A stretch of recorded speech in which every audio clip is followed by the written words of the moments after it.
सोचिए, अगर एक आदमी के फैसले से पूरे देश में दंगे भड़क सकते हो, अगर एक नेता की जान पर खतरा हो और अगर उस फैसले से करोड़ों लोगं का भविष्य तय होने वाला हो, तो आप क्या करेंगे? 1932 में ठीक ऐसा ही हुआ था डॉक्टर बाबा साहेब अम्बेडकर के साथ। एक ऐसा दबाव, एक ऐसी धमकी जिसने इतिहास की दिशा बदल दी। नमस्कार दोस्तों, आज हम बात करेंगे एक ऐसी घटना की जिसे बहुत कम लोग जानते हैं।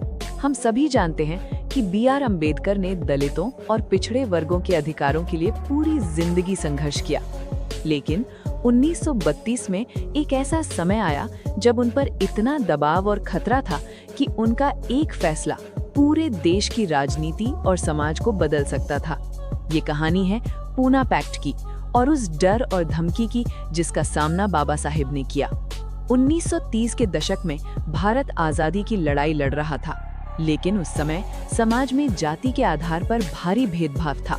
दलितों को मंदिरों में जाने की अनुमति नहीं, सार्वजनिक कुओं से पानी लेने की अनुमति नहीं और कई जगहों पर स्कूल में पढ़ने तक की अनुमति नहीं थी। इसी अन्याय के खिलाफ बाबा साहेब अम्बेडकर खड़े हुए। उन्होंने कहा कि दलितों को सिर्फ सामाजिक सम्मान ही नहीं बल्कि राजनीतिक शक्ति भी मिलनी चाहिए। बाबा साहेब ने ब्रिटिश सरकार से एक बड़ी मांग रखी। उन्होंने कहा कि दलितों को अलग निर्वाचन क्षेत्र मिलना चाहिए ताकि वे अपने प्रतिनिधि खुद चुन सकें। 1932 में ब्रिटिश प्रधानमंत्री रैमजे मैकडॉनल्ड ने कम्युनल अवार्ड घोषित किया। इसमें दलितों को अलग निर्वाचन क्षेत्र देने का प्रस्ताव स्वीकार कर लिया गया। ये बाबा साहेब के लिए बड़ी जीत थी, लेकिन उसी समय महात्मा गांधी ने इस फैसले का विरोध किया। गांधी जी का मानना था कि अगर दलितों को अलग निर्वाचन क्षेत्र दिया गया तो हिंदू समाज और ज्यादा टूट जाएगा। इसलिए उन्होंने जेल में ही अनशन शुरू कर दिया। गांधी जी के अनशन की खबर पूरे देश में फैल गई। हर जगह तनाव बढ़ने लगा। कई नेताओं और समाज के लोगों को डर था कि अगर गांधी जी की मृत्यु हो गई तो देश में भारी हिंसा फैल सकती है।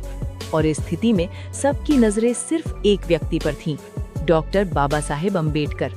बाबा साहेब पर बढ़ता दबाव। बाबा साहेब पर लगातार दबाव डाला जाने लगा। कई नेताओं ने उनसे कहा कि अगर उन्होंने समझौता नहीं किया तो हालात बहुत खराब हो सकते हैं। इतिहासकार बताते हैं कि उस समय दलित समाज के खिलाफ हिंसा होने का भी डर था। यानी बाबा साहेब के सामने एक कठिन सवाल था। अगर वे अपनी मांग पर अड़े रहते तो गांधी जी की जान जा सकती थी, और अगर वे समझौता कर लेते तो दलितों के राजनीतिक अधिकार कम हो सकते थे। पूना पैक्ट। कई दिनों की बातचीत के बाद 1932 में एक समझौता हुआ जिसे हम आज पूना पैक्ट के नाम से जानते हैं। इस समझौते में अलग निर्वाचन क्षेत्र की जगह दलितों के लिए आरक्षित सीटें तय की गईं। ये समझौता बाबा साहेब अम्बेडकर और गांधी जी के बीच हुआ। इसका प्रभाव।